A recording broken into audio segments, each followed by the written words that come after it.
அஸ்ஸலாமு அலைக்கும் வரஹ்மத்துல்லாஹி வபரகாத்துஹு.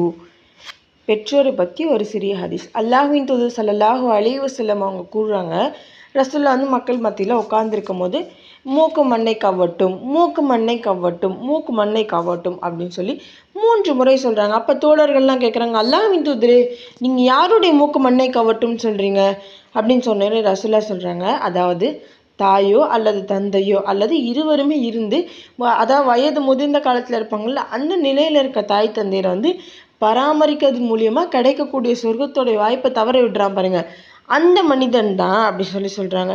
அப்போ இதுலேருந்து என்ன தருது, நமக்கு வயதான காலத்தில் தாய் தந்தை பெற்றோர் இருந்தாங்க அப்படின்னா அவங்கள நம்ம என்ன பண்ணணும், பேணி பாதுகாத்து கொள்ளணும். அந்த வாய்ப்பை மிஸ் பண்ணிட்டோம் அப்படின்னா அந்த சொர்க்கம் நமக்கு கிடைக்காது அப்படின்றது ரசூலுல்லாஹ் சொல்கிறாங்க. அது எவ்வளோ பெரிய தவறாக இருந்துச்சு அப்படின்னா ரசூலுல்லாஹ் அந்த மனிதனுடைய மூக்கு மண்ணை கவட்டும் அப்படின்னு சொல்லியிருப்பாங்க அப்படின்றது இந்த ஹதீஸின் மூலியமாக சிந்திக்கக்கூடிய ஒரு விஷயத்தை ரசூலுல்லாஹ் நமக்கு சொல்லியிருக்காங்க.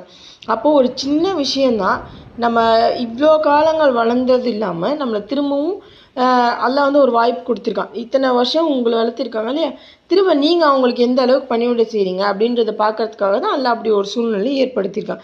அதனால் நமக்கு வரக்கூடிய ஆப்ஷனை வந்து நம்ம என்ன பண்ணக்கூடாது, மிஸ் பண்ணிடக்கூடாது. வாழ்க்கையிலே முக்கியமான கட்டம் இந்த முதுமை.